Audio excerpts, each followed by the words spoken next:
Should you buy your TV right now or wait until Black Friday? Hey everyone, what is going on? Welcome to the channel Tech with KG.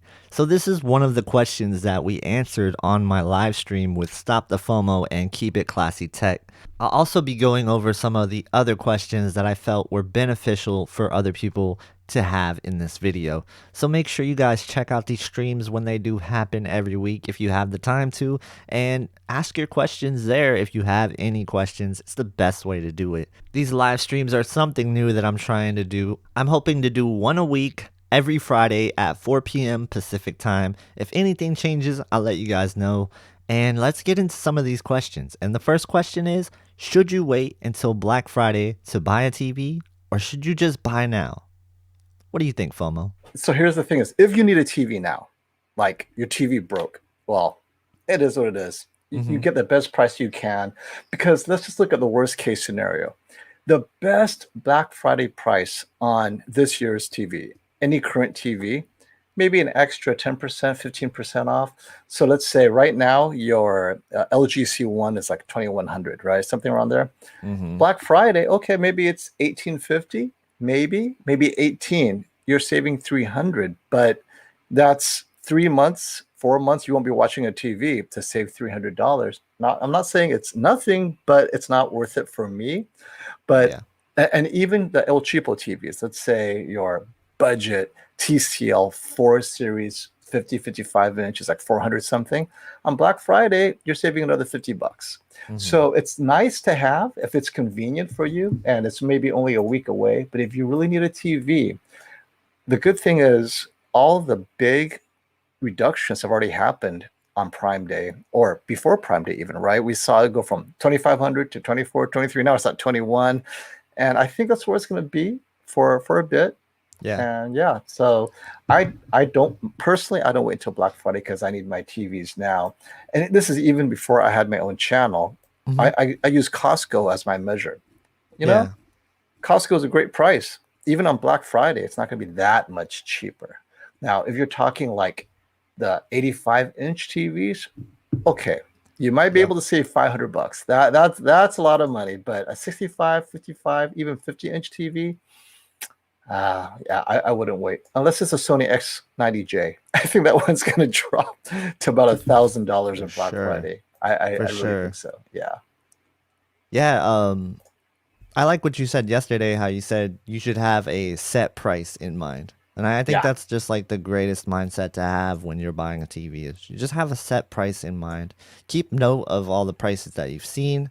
And I think that is really cool. Like if you look on Best Buy's website, you can see that they have a thing that says our lowest price ever now. So let me highlight that. Oh, that's cool.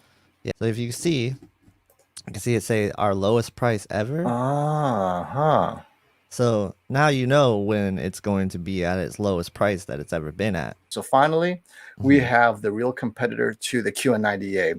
I don't consider the X95J a real competitor because, first of all, it's going to launch at 1800. It knows where it stands, so it doesn't want to try to compete price to price. So it's at 1800 at MSRP, so it'll probably drop a couple hundred more by the time the holidays rolls around.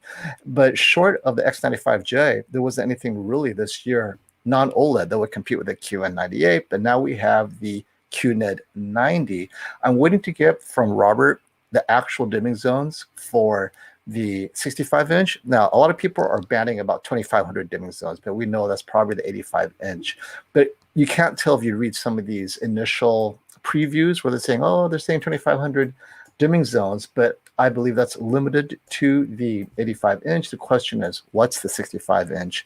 And so a lot of people are really excited about this TV. I am, by the way. I'm very much excited to see what Robert's assessment is. If he ends up saying that this one actually is either as good or better, I may just end up getting it, because it's important to find out, has Samsung lost its crown to someone? Look at it this way. Worst case, it's definitely, I think, has to be a little bit better than the X95J. If you look at the dimming zones alone, even IPS, right? It's going to get bright, all that stuff.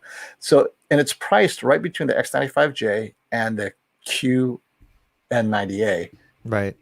That could be it. I mean, just it's $2,000 at launch, which at is launch. It's nice. It is great. It's a good price. I think that's cheaper than the QN90A right Q90 now. is So currently 2,400. That's yeah, $400, yeah. right? I think Prime Day went down to maybe 22, but Mm-hmm.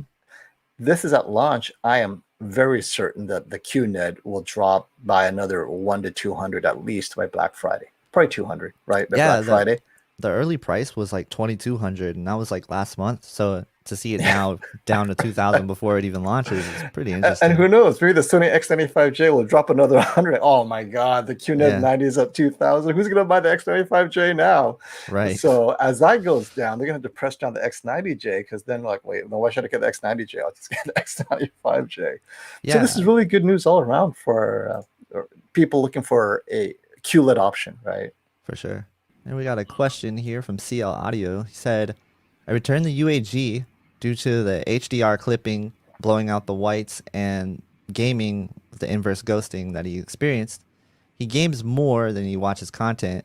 Should he get the LG C1 65-inch or the 65-inch A80J for $21.99, or wait for the Your other game, TVs? the C1 is such a good gaming TV. I don't know. Yeah. I mean, you could wait for the QNED 90. That would be a little bit cheaper. And then we expect it to be a little bit brighter. So if you need a bright TV, the QNED 90 becomes your bright, possibly your bright TV alternative to the C1. But if you're playing in a dim room, I think the C1 is just, I don't know. I mean, is there anything better than the C1? That's it, right? Yeah, I mean, between the C1 and the A80J, they're both really great TVs. If you need more HDMI 2.1 ports, it's definitely going to be the C1. And you're going to get VR out of the box, so you don't have to worry about if it's going to come or not. Most people are sitting at a distance where they're not going to notice too much of a difference between the A80J and the C1. I tend to lean towards LG for most people in most people's situations, if they're gamers primarily. And you guys feel the same way about that, or? I'm kind of mixed. It's more to me like if you have one system and you're not worried about VRR and that, then I would go towards the Sony just because the out of the box, you don't have to worry about calibration or shadow details. You get a little bit better HDR highlights. But if you have more than one system, you want VRR, you want the smooth experience, then yeah, definitely the LG. Mhm. David says potential burn-in on the OLED is really the only thing that makes me think about getting an extended warranty for peace of mind. And I think that's the Mhm. same for a lot of people. Yeah. Is that's the only reason they would even want to get that warranty in the first place. And Best Buy is the only way to do that, or just go with the G1. Or go with the G1. Yeah. Yeah. And so if you go with the G1 anyway, then you're covered. All right, guys, thank you so much for tuning in to this video. And like I said, if you want to catch us live and ask those questions yourself, then come through to the stream and check out me and some other guests from time to time, and we're going to answer all your questions live Fridays, 4 p.m. Pacific time. I really do hope to see you guys there. Let me know in the comments if you like content like this where I clip down the live streams, because I know some of you guys can't really make it live. Hopefully these videos help you digest the live streams a little bit easier and kind of like a little slimmed down version. All right, guys, thank you so much for watching. Hope you guys have a great day, and I'll see you in the next one.